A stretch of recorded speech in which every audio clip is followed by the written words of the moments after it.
Welcome to Telugu వార్తా TV news. Chandrababu వంచనపై Srisailam నియోజకవర్గం మాజీ శాసనసభ్యులు శిల్పా చక్రపాణిరెడ్డి ఆధ్వర్యంలో మెడికల్ కాలేజీల ప్రైవేటీకరణకు వ్యతిరేకంగా జరిగిన ర్యాలీలో కదం తొక్కిన వైఎస్ఆర్సీపీ శ్రేణులు స్వాతంత్ర భారతదేశంలో కని విని ఎరగని విధంగా 17 మెడికల్ కాలేజీలను సాధించి జాతికి అంకితం చేసిన నాటి ముఖ్యమంత్రి వైఎస్ జగన్మోహన్ రెడ్డి ఆశయానికి తూట్లు పొడుస్తూ వాటిని తమ బినామీలకు కట్టబెట్టే ప్రయత్నాన్ని ఖండిస్తూ శ్రీశైలం నియోజకవర్గ మాజీ శాసనసభ్యులు శిల్పా చక్రపాణిరెడ్డి నేతృత్వంలో విద్యార్థులు, యువత, వైఎస్ఆర్సీపీ నాయకులు, మహిళలు రోడ్డెక్కారు. ఆత్మకూరు టౌన్ లోని నంద్యాల టర్నింగ్ నుంచి తహసీల్దార్ కార్యాలయం వరకు ర్యాలీ నిర్వహించి ఈ నిర్ణయాన్ని ఉపసంహరించుకోవాలని ప్రభుత్వానికి వ్యతిరేకంగా నినదించారు. శిల్పా చక్రపాణి రెడ్డి మాట్లాడుతూ గతంలో ప్రభుత్వ రంగ సంస్థలను తన కోటరికి దారాదత్తం చేసిన చంద్రబాబు ప్రస్తుతం ఆంధ్ర యువతకు ఆశాదీపమైన మెడికల్ కాలేజీలను తన స్వప్రయోజనాల కోసం తన మిత్రులకు, బినామీలకు దారాదత్తం చేయాలని చూస్తున్నాడని నిప్పులు చెరిగారు.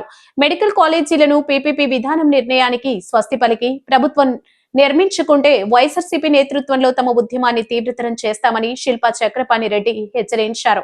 ఈ కార్యక్రమంలో శ్రీశైలం నియోజకవర్గ మాజీ శాసనసభ్యులు శిల్పా చక్రపాణిరెడ్డి, నంద్యాల పార్లమెంటు పరిశీలకులు ఎమ్మెల్సీ కల్పలతారెడ్డి, నియోజకవర్గ పరిశీలకులు పిపి మధుసూదన్ రెడ్డి, శ్రీశైలం నియోజకవర్గ నాయకులు శిల్పా భువనేశ్వర్ రెడ్డి మరియు వైఎస్ఆర్సీపీ నాయకులు, విద్యార్థులు, యువకులు, మహిళలు, వైఎస్ఆర్సీపీ శ్రేణులు పెద్ద ఎత్తున పాల్గొన్నారు.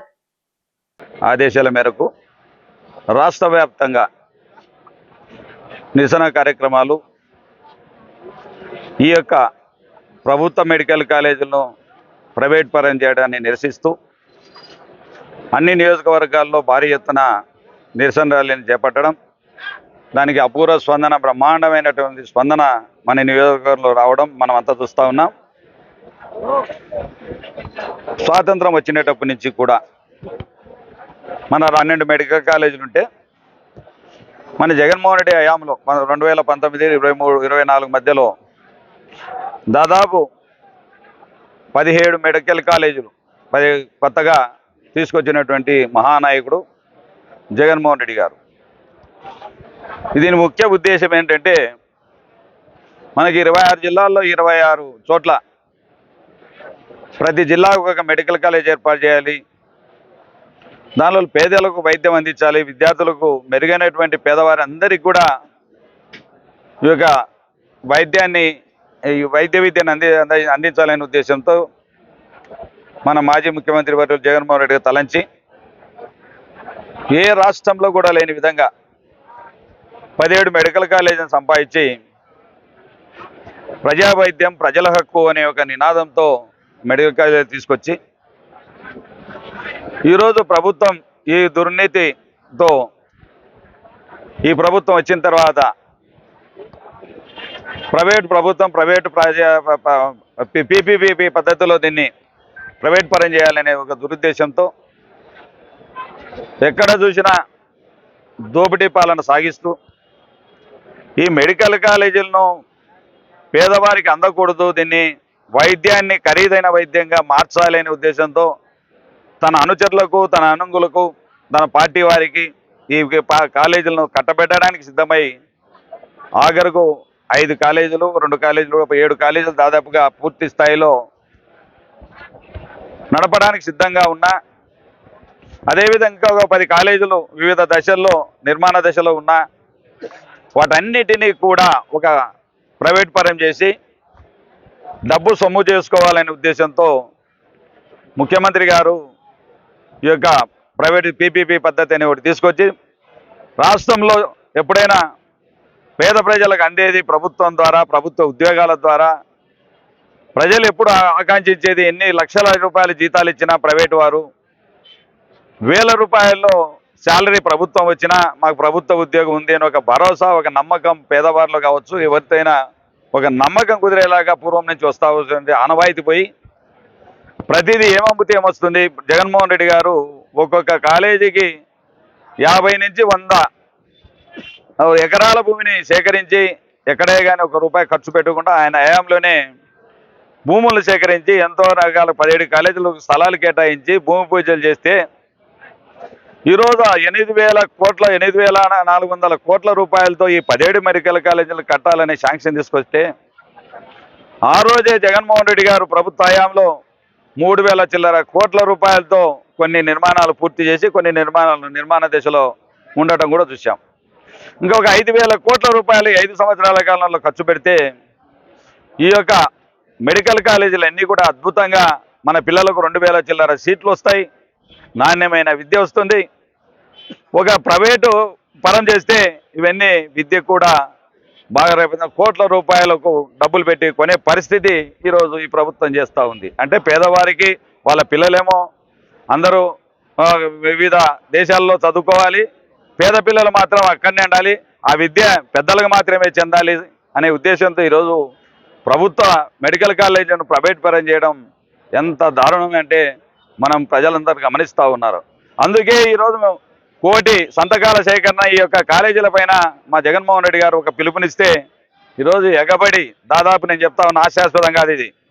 మేము ప్రజలకైతే వెళ్తే భయపడతామో, ప్రజలలో ఏమైనా ఈ ప్రభుత్వం ఉంది మా పథకాలు తీసేస్తారేమో, మమ్మల్ని ఏమైనా ఇబ్బంది పెడతారేమో, మమ్మల్ని కేసులు పెడతారనే భయం భయపడి మా వాళ్ళు ప్రజలకి వెళ్తే అన్నా ఈ ప్రభుత్వం దగా ప్రభుత్వం, ఇది మోసగారి ప్రభుత్వం, నమ్మి మోసపోయాం, ప్రతి పథకం కూడా మోసం చేస్తూ ఉన్నారు, ఎక్కడ చూసినా రైతులను మోసం చేస్తూ ఉన్నారు, అటు కార్మికులను మోసం చేస్తూ ఉన్నారు, కర్షకులను మోసం చేస్తూ ఉన్నారు, ఉద్యోగస్తులను మోసం చేస్తూ ఉన్నారు, ప్రతి విద్యార్థిని మోసం చేస్తూ ఉన్నారు, ప్రతి ఒక్క రైతును మోసం చేస్తూ ఉన్నారు. ప్రభుత్వం మాకు వద్దన్నా చాలు, ఇన్ని రోజులు మోసపోయాం, మేము మోసపోయే రోజు మేము ఆశపడి మేము ఓట్లేసి రోజు గెలిపిస్తే మమ్మల్ని ఈరోజు నానా రకాలుగా హింసిస్తూ ఉన్నారు, ఇబ్బందులు పెడతా ఉన్నారు, ఏదేమన్నా జరిగినా ఎన్ని రకాల ఇబ్బందులు పెట్టినా మేము భయపడామని చెప్పి ఈరోజు బ్రహ్మాండంగా కోటి సంతకాలు కాదు కదా 2 కోట్ల సంతకాలకు కూడా రెడీగా ఉన్నారు ప్రజలు, మేము వెళ్తే చాలు అని.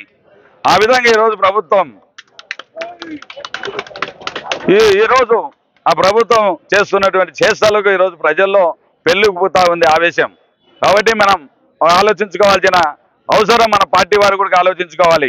ఈ విధంగానే ప్రజల్లోకి వెళ్లాల్సిన అవసరం ఉంది, ప్రజలకు అండగా నిలబడాల్సిన అవసరం ఉంది, ప్రజల వెంటే నడవాల్సిన అవసరం ఉంది, ప్రజలకు ధైర్యాన్ని ఇవ్వాల్సిన అవసరం ఉంది. ఈరోజు రైతన్నలు చూస్తూ ఉన్నాం, దరిద్రులు మనం చూస్తాం, ఎక్కడ చూసినా ఎప్పుడు వచ్చే ఈ చంద్రబాబు నాయుడు వచ్చే పచ్చికరువు అన్నట్టు, ఒట్టి కరువు అన్నట్టు, ఎప్పుడు అదో ఇదో యాదో ఒకటి. ఈ సంవత్సరం చూసి 6 నెలల నుంచి ఎడతెరిపి లేని వర్షాలు కురిసి ఈరోజు రైతన్న కుదేలయ్యి ఆఖరి యూరియా దొరకలేని పరిస్థితి దుస్థితి ఈ రాష్ట్రంలో. ఈ రోజు కూడా 600 రూపాయలు అమ్ముతా ఉంటే దాని గురించి మాట్లాడరు. ఈయనకి ఇస్తా ఉన్నారు ఎమ్మెల్యేలకు, బ్రహ్మాండంగా వర్షాకాలం వచ్చింది, మా ఎమ్మెల్యేలు బ్రహ్మాండంగా పనిచేశారు, వాళ్ళకందరూ సర్టిఫికెట్. ఏం బోడి పరిచినారా, ఏం బోడి పరిచినారు వీళ్ళు, ఏం చేసినారని, ఏం పీకినారని వీళ్ళకు సర్టిఫికెట్లు. సిగ్గు పోతా ఉంది, సిగ్గు లేదా మీకు? అధికారులకు ఇవ్వండి సేవలు చేసినటువంటి వారిని. మా ప్రభుత్వంలో మా జగన్మోహన్ రెడ్డి గారి హయాంలో ఆ రోజు రైతన్నలను ఆదుకున్నాడు.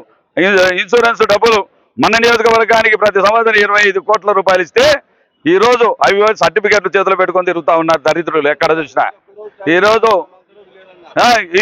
యూరియా పోతే ఎవరి వాళ్ళ పార్టీ వాళ్ళకి తప్ప నాయకులు, ఒక నాయకునికి పందారం చేసి ఒక లారీ యూరియా తెచ్చే ఆ నాయకుడు 270 రూపాయలు యూరియాను 500 600కి అమ్ముకొని ఈ రోజును బ్రహ్మాండంగా ఎంజాయ్ చేస్తూ ఉన్నారు. ఎక్కడ చూసినా బెల్ట్ షాపులు, ఆ ధరలు చూస్తే పూర్తిగా నడ్డి విరిగిపోయింది. రైతన్నకు ధర లేదు, మద్దతు ధర లేదు. ఈరోజు ఎక్కడే కానీ కొనుగోలు కేంద్రాల ఏర్పాటు లేదు. జగన్మోహన్ రెడ్డి గారి హయాంలో ఎప్పుడైనా ప్రభుత్వం కొనుగోలు కేంద్రాలు ఏర్పాటు చేస్తే ప్రైవేటు వాళ్ళు వచ్చి అదే ధరకు దానికంటే ఎక్కువ ధర పెట్టి ప్రజలు కొనే పరిస్థితులు గతంలో చూసాం. ఈరోజు చూస్తే రైతన్న గిట్టుబాటు ధరలు లేవు, ఎక్కడే కానీ కుదేలైపోయాడు. ఈరోజు మొక్కజొన్న చూస్తే 1800 రూపాయలు, ఆ రోజు 2400 2500 ఆ ప్రభుత్వంలో. ఆ రోజు వడ్లు చూస్తే 2500 2600 రూపాయలు వడ్లు, ఈరోజు 1200 రూపాయలు 1300 రూపాయలు కొనే నాదుడే లేడు. ఈ ప్రభుత్వం దుర్మార్గమైన ప్రభుత్వం. యూరియా కానీ డిఏపీలు కానీ ఎక్కడ చూసినా బ్లాక్ మార్కెట్లు దొరుకుతూ ఉన్నాయి. కానీ జగన్మోహన్ రెడ్డి గారు స్థాపించినటువంటి రైతు భరోసా కేంద్రాలు ఏమైనాయి? ఈరోజు జగన్మోహన్ రెడ్డి గారు స్థాపించినటువంటి సచివాలయాలు ఏమైనాయి? ఈరోజు జగన్మోహన్ రెడ్డి గారు స్థాపించినటువంటి గోదాములు ఏమైనాయి? విలేజ్ ప్రతి గ్రామానికి కూడా ఆరోగ్యం బాగుండాలనే ఉద్దేశంతో విలేజ్ హెల్త్ క్లినిక్లు ఏమైనాయి? అదేవిధంగా అర్బన్ హెల్త్ క్లినిక్లు ఏమైనాయి? ఇవన్నీ డెవలప్మెంట్ కాదా? ఈరోజు మొన్నటిదాకా హేళన చేసి రోడ్లలో వరి నాటొచ్చు అన్నారు. మీ దానిలో వరి కాదు కదా, ఎన్ని పంటలు వేసినా దిగులు లేకుండా పండుతాయి. ఆ విధంగా ఈరోజు గుంటలు పడి రోడ్లు అధ్వాన్న పరిస్థితులు ఉన్నాయి. ఈ ప్రభుత్వం సంవత్సర కాలంలోనే ఈ దశకు జరిగిందంటే దీనికి పోయే కాలం దాపురించింది ప్రభుత్వానికి. ఈ నాయకులు ఎక్కడ చూసినా ఆరోగ్యశ్రీ ఎత్తేసినారు. జగన్మోహన్ రెడ్డి గారు 25 లక్షలు ఇస్తానని కుయ్యో మరో అని ఆ రోజు చెప్తే ఆయన మాట లెక్క పెట్టకుండా ఈ రోజు ప్రభుత్వానికి ఓటేస్తే ఆరోగ్యశ్రీ అనేది ఎత్తేసినారు. పడకేసింది ఆరోగ్యశ్రీ. ఆ రోజు 104, 108 అంబులెన్స్ చూస్తే ఆ రోజు 104 అంబులెన్సులు 700 చిల్లర అంబులెన్సులు కొత్త బండ్లు కొన్నాడు. వాళ్ళ నాన్న టైంలో కుయ్యి కుయ్యి కుయ్యి అనే ఇవన్నీ మూగపోయి నిద్ర వేసి పండుకుంటే తెలుగుదేశం హయాంలో జగన్మోహన్ రెడ్డి వచ్చిన తర్వాత కొన్ని వేల వాహనాలు కొని 109 ద్వారా 108 కానీ 104 కానీ వాహనాలు 1700 చిల్లర వాహనాలు ఆ రోజు 2204 వాహనాలు కొనడం జరిగింది. ఆ రోజు జగన్మోహన్ రెడ్డి గారి హయాంలో బ్రహ్మాండంగా కొత్త వాహనాలు తీసుకొచ్చి ప్రతి గ్రామంలో వైద్యాన్ని అందించాలి. విలేజ్ డాక్టర్ కాన్సెప్ట్ తీసుకొచ్చాడు. ఎక్కడ ఎన్నో రకాలుగా అవి అయిపోయినా ఉండమ్మా.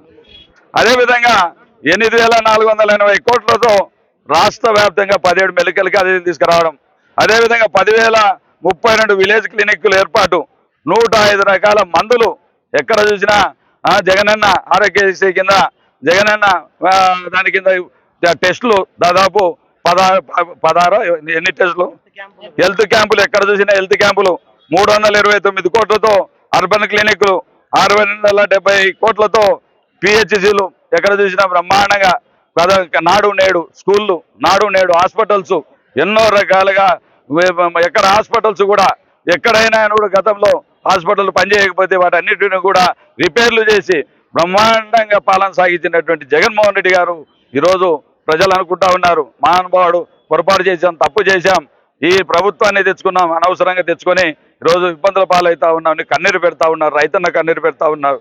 ఈరోజు ఈ హాస్పిటల్స్ ఉంటే ఎంత బ్రహ్మాండమైన వైద్యాన్ని ఇవ్వచ్చో మనందరికీ తెలుసు. అక్కడనే గవర్నమెంట్ హాస్పిటల్స్ వస్తాయి. హాస్పిటల్తో పాటు అక్కడ ఉన్నటువంటి డాక్టర్లు హాస్పిటల్లో కనీసం అంటే ప్రతి సంవత్సరం ఒక 2,000 మంది బయటికి వెళ్ళిపోతారు. 2,000 మంది వైద్య విద్యార్థులు మనకు హాస్పిటల్లో పనిచేస్తూ ఉంటే, మన యొక్క పరీక్షలు చేసుకుంటా మన వార్డుల్లో తిరుగుతూ ఉంటే మన జిల్లాలో పేదవారికి ఎన్ని రకాలుగా మేలు జరుగుతుంది. వైద్య విద్యార్థులకు ఈరోజు మన ఆత్మకూరు పట్టణంలో పేద టౌన్ ఇది, చాలా వెనుకబడినటువంటి ఒక ఈ నియోజకవర్గం ఇది. ఈ నియోజకవర్గంలో మా ముస్లిం పేదవారందరూ ఎస్సీ ఎస్టీలు మైనార్టీలు ఉన్నటువంటి ఈ యొక్క నియోజకవర్గంలో ఎన్నో రకాలుగా ఇబ్బందులు పడుతూ ఉన్నారు. ఈరోజు హాస్పిటల్ లేక నేను వచ్చిన తర్వాత నాడు నేడు కింద బ్రహ్మాండమైన హాస్పిటల్ తీసుకొచ్చాం. ఇక్కడ చూసిపోతే బస్టాండ్ అద్భుతంగా రోజు నీళ్ళలో మోకాళ్ళు నీతుల్లో ఉండేటువంటి బస్టాండ్ తీసుకొచ్చాం. ఎన్నో రకాల గ్రామం నుండి ఎక్కడ చూసినా రోడ్లు వేసాం, ఎన్ని రకాల డ్రైనేజీలు వేసాం, ఎన్నో రకాలు తీర్చితే వీళ్ళందరూ ఈరోజు చెప్తా ఉన్నాడు Chandrababu Naidu super super hit. Super hit నా బోడే సూపర్ హిట్ యాడ హిట్ అని ఎప్పుడు అంటారు? 100 రోజులు సినిమా ఆడితే సూపర్ హిట్ అంటారు సినిమాను. అది 30 రోజులు కూడా కాలే దాన్ని సూపర్ హిట్ అంటున్నాడు. 100 రోజులు ఆడితే సూపర్ హిట్ అనాలి సినిమాను. 30 రోజులు ఆడకముందే ఈ సినిమా సూపర్ హిట్. 3 ఎగరగొట్టి 3 ఇచ్చే అది సూపర్ హిట్టా? జగన్మోహన్ రెడ్డి చెప్పిన మాట తప్పకుండా ఇచ్చినటువంటి నాయకుడు ఎవరైనా ఉన్నాడో భారతదేశంలో అంటే జగన్మోహన్ రెడ్డిని చెప్పక తప్పదు. Thank you.